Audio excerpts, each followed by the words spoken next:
So there's a well-known maxim that is, you often see it on t-shirts and on mugs, which is that well-behaved women never made history.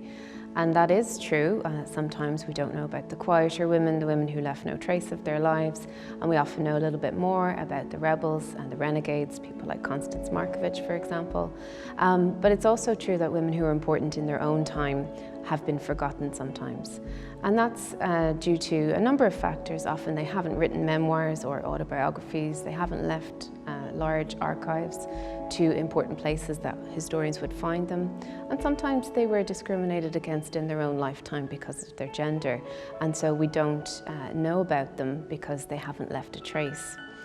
But the women that we're looking at in these digital exhibits, they are what we've termed outsider women, because in some ways, although they were highly connected and influential in their own time, they often found themselves outsiders within their own societies, but they've also found themselves outsiders to the history that we've created about their times. So Winifred Dixon, she was a prize-winning medic. She did her training here at Royal College of Surgeons in Ireland, and she was a pioneer, a groundbreaker, but she's not a name that would be immediately obvious to the person on the street who might know a little bit about Irish history. But in fact, medical training for women in Ireland was quite progressive, and it's one of the things that we should probably try and remember about our history, is we have quite a proud history of allowing women to train medically before other countries. The second person that we're looking at in these digital exhibits is Agnes O'Farrelly. She might be a little bit more familiar to people because of her role in the Gaelic League and also her connections with Cumann na mBan.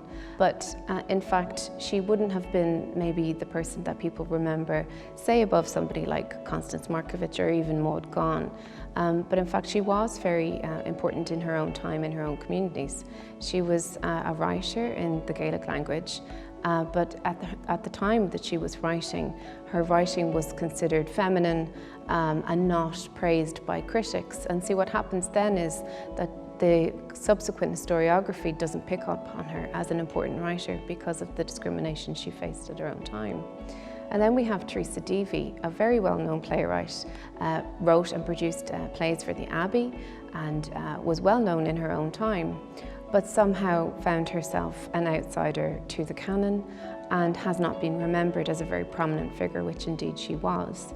So this theme of outsider women is something that is reflecting on both the contemporary time that these women were in, where maybe they were finding it difficult to access institutions of power or jobs, or even just having a prominent role in the cultural life of their society, but also outsiders in terms of what we remember, what's told, what's recorded, what people say is important to know about the past.